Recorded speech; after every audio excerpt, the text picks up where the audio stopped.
Dua alasan mengapa Jokowi disebut Kingmaker pada Pilpres 2024. Presiden Joko Widodo hingga saat ini belum terang-terangan mendukung siapa bakal calon presiden yang akan didukungnya pada Pilpres 2024.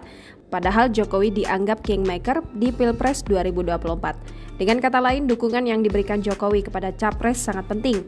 Meski demikian, Direktur Eksekutif Poltreking Indonesia Hanta Yuda menilai Presiden Joko Widodo berpotensi membentuk poros baru di pemilu Presiden 2024 di luar PDI Perjuangan.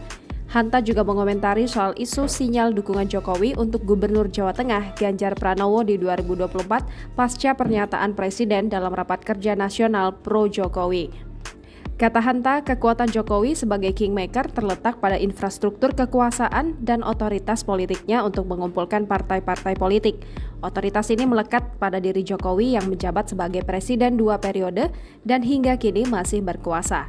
Kenapa disebut kingmaker? Hanta juga menyatakan ada 2 pertimbangan yang memungkinkan Jokowi menjadi kingmaker. Pertama, Jokowi berkepentingan mencari suksesornya agar bisa meneruskan program-program kerja yang telah ia rintis. Maka tak heran jika Jokowi bakal melihat peluang kemenangan dari setiap figur yang digadang-gadang menjadi calon presiden. Saat ini, peta elektabilitas menjadi pertimbangan besar. Meski demikian, Hanta menilai bukan tidak mungkin PDIP dan Jokowi akan bersatu pada Pilpres 2024. Mengingat Jokowi punya modal berupa otoritas untuk mengumpulkan infrastruktur kekuasaan melalui partai-partai politik. Menurut Hanta, PDIP memiliki kekuatan pada tahap kandidasi atau pencalonan.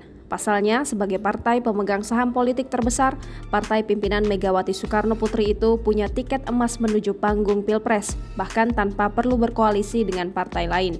Baik Jokowi maupun PDIP, lanjut Hanta, akan mempertimbangkan banyak hal untuk kepentingan Pilpres mendatang, namun dengan tujuan yang sama untuk menang. Jangan lupa subscribe, share, komen, dan like ya!